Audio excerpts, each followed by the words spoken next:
Hello नमस्कार साथियों, स्वागत है आपका एमएस स्टडी पॉइंट पे। तो दोस्तों, आज की जो क्लास है उसमें हम भारतीय संविधान के जो प्रमुख भाग हैं उनके ऊपर चर्चा करेंगे। तो पिछली जो क्लास थी उसमें हमने संविधान की प्रमुख अनुसूचियों पे चर्चा की थी। तो देखते हैं भारतीय संविधान की प्रमुख भाग। संविधान के भाग, देखो भाई, भारत का जो मूल संविधान था उसमें 22 भाग थे और वर्तमान संख्या भी 22 है। वैसे कुछ उपभाग बड़े हैं, जैसे 9 क हो गया, 4 क हो गया, वो बातें अलग हैं, परंतु मूल जो भाग है वो पहले भी 22 थे और वर्तमान में भी 22 है। बाकी अनुसूची वाले टॉपिक में बताया था मूल 8 थी और बाद में कितनी हो गई थी, 12। अब हमें एक एक भाग के बारे में चर्चा करनी है, कौन से भाग में क्या है। तो यानी कुल मिला के हमें 22 भाग पढ़ने हैं। ठीक है, देखो बेटा, एक एक भाग पे हम चर्चा करते हैं। भाग 1, भारत के राज्यों व केंद्र शासित प्रदेशों का उल्लेख। भारत के राज्यों और केंद्र शासित प्रदेशों का उल्लेख भाग 1 में है। ठीक है। भाग 2 बहुत इंपॉर्टेंट है बेटा, नागरिकता, नेशनलिटी।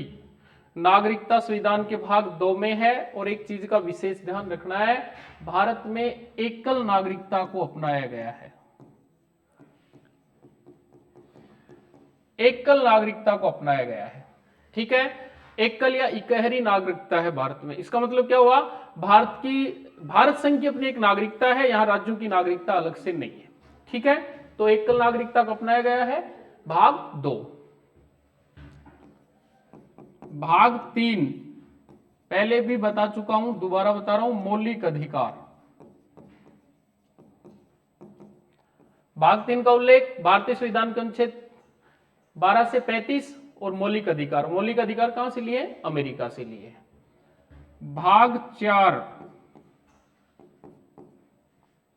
3 में मूल अधिकार है, 4 में है राज्य के नीति निदेशक तत्व। राज्य के नीति निदेशक जो तत्व हैं 36 से 51। ठीक है, भाग 4 मूल अधिकार 12 से 35, भाग 3। अब देखो उपभाग आ गया, ये भाग 4 क। तो भाग 4 क में क्या है, मूल कर्तव्य हैं, क्योंकि मूल संविधान में मूल कर्तव्य नहीं थे। 42वां संशोधन इंदिरा गांधी के समय हुआ, सरदार सरवण सिंह समिति की सिफारिश पर संख्या में 10 मूल कर्तव्य अनुच्छेद 51 क और भाग 4 क में जोड़े गए। तो ये नया भाग बना, इस कारण इसे कैसे संबोधित किया गया। ठीक है, ये उपभाग है। तो भाग 4 क में मूल कर्तव्य है। ठीक है, अब देखो भाग 5, केंद्र की व्यवस्थापिका, कार्यपालिका और न्यायपालिका का उल्लेख। यानी केंद्र की पूरी सरकार आ गई, जिसमें व्यवस्थापिका भी आ गई, कार्यपालिका भी आ गई और न्यायपालिका भी आ गई। ठीक है, तो केंद्र की सरकार का उल्लेख भाग 5 में ऐसे याद करना है। और भाग 6, राज्यों की व्यवस्थापिका, कार्यपालिका और न्यायपालिका का उल्लेख। अब आसानी से समझ में आएंगे दोनों चीजें। 5 और 6 आपस में अपोजिट है, समझने में बिल्कुल सिंपल। भाग 5 में केंद्र की सरकार है, यानी केंद्र की व्यवस्थापिका भी, कार्यपालिका भी और न्यायपालिका। सरकार के 3 अंग होते हैं। वैसे ही राज्यों की व्यवस्थापिका, कार्यपालिका और न्यायपालिका, यानी राज्यों की सरकार का जो उल्लेख है वो भाग 6 में है। ठीक है, भाग 7, पहली अनुसूची से संबंधित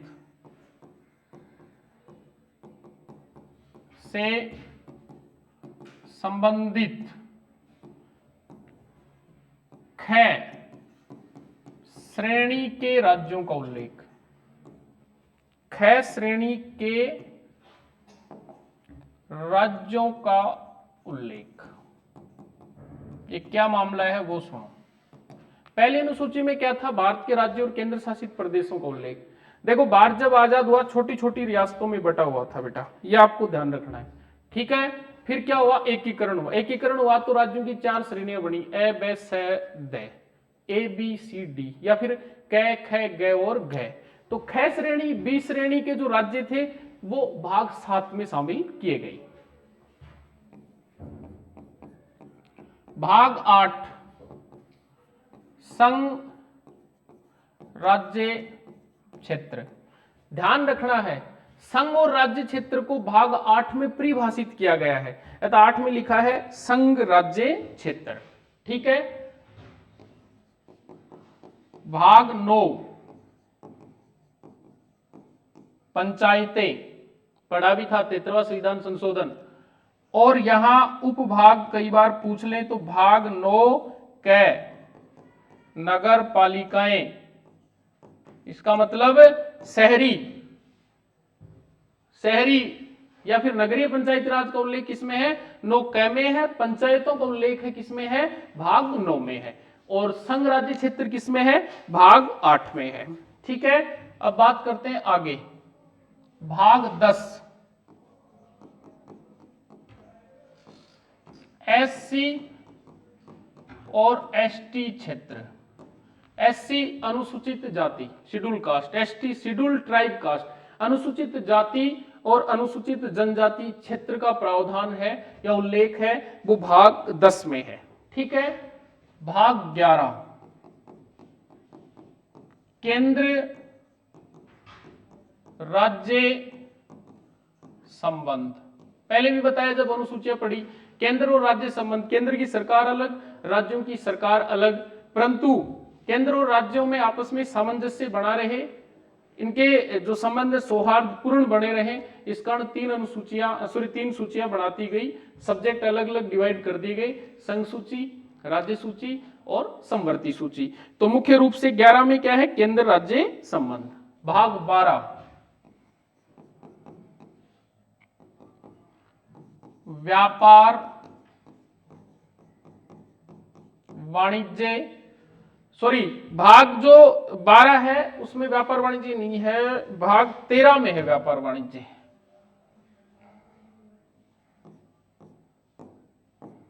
भाग 12 है, इसमें है वित्त, संपत्ति, संविदाएं व वाद।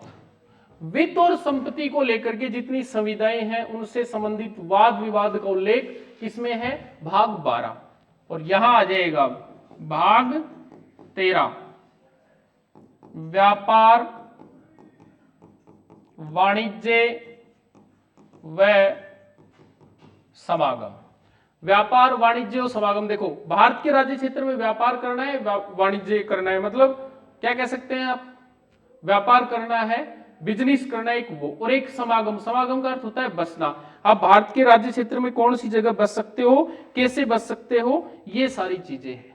अब वो उसको लेकर के पहले ये था कि हम जम्मू कश्मीर राज्य में निवास नहीं कर सकते, परंतु अब ऐसा नहीं है। अनुच्छेद 370 के जाने के बाद में अब जम्मू कश्मीर राज्य में भी निवास कर सकते हो, ठीक है।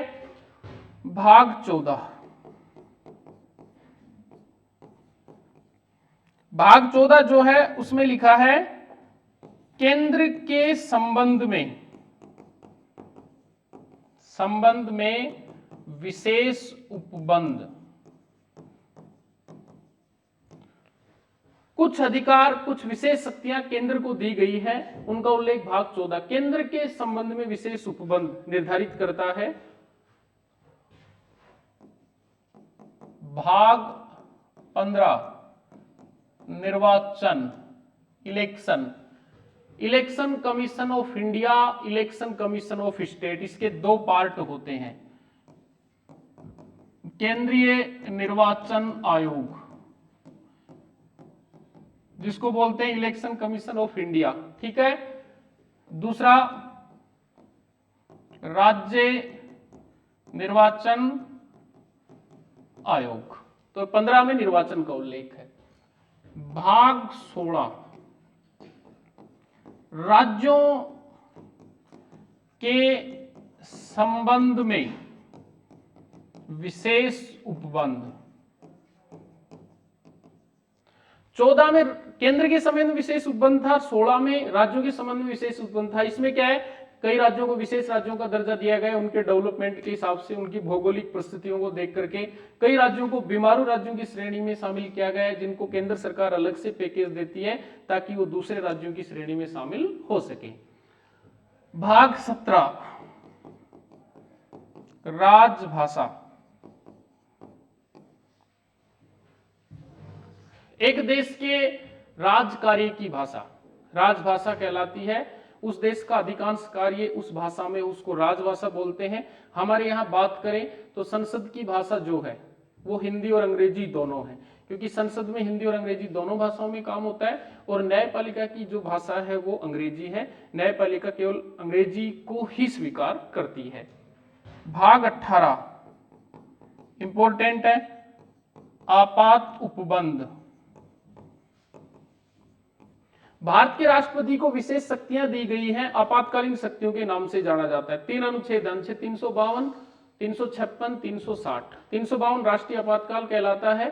अगर भारत में सशस्त्र विद्रोह हो जाए, कोई विदेशी राष्ट्र हमारे ऊपर आक्रमण करे तो इस्तेमाल करना है। अनुच्छेद 356 किसी राज्य में संवैधानिक तंत्र की विफलता, यानी वहां राष्ट्रपति शासन लगा दो।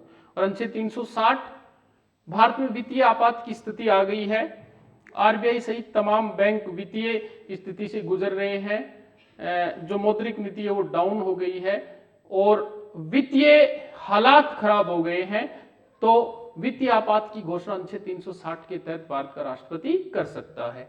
तो ये आपात उपबंध जो जर्मनी से लिए गए हैं भाग 18 में है।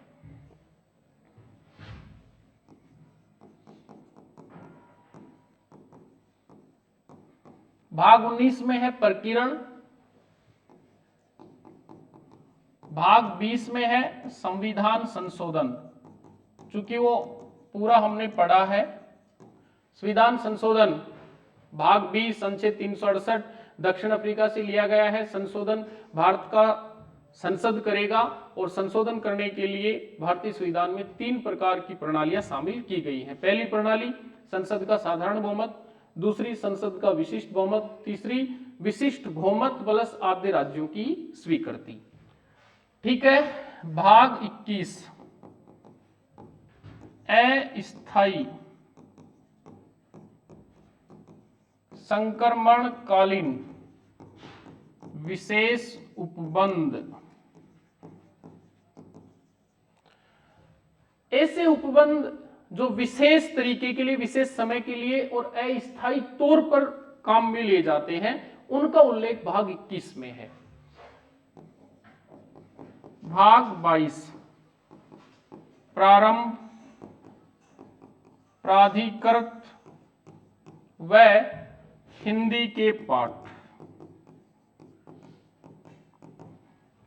भारतीय संविधान का प्रारंभ, प्राधिकृत और कुछ हिंदी के पाठ शामिल किए गए हैं भाग 22 में। ये याद रखना है बेटा, भारत का जो संविधान है, जो मूल रूप से संविधान है, वो अंग्रेजी भाषा में लिखा गया है और प्रस्तावना हिंदी भाषा में है। ठीक है। तो 22 में क्या था, प्रारंभ, प्राधिकृत और हिंदी के पाठ। तो आज की क्लास में हमने मुख्य रूप से भारतीय संविधान के जो 22 मूल भाग थे वो और इसके अलावा कुछ उपभागों पर चर्चा की है। धन्यवाद।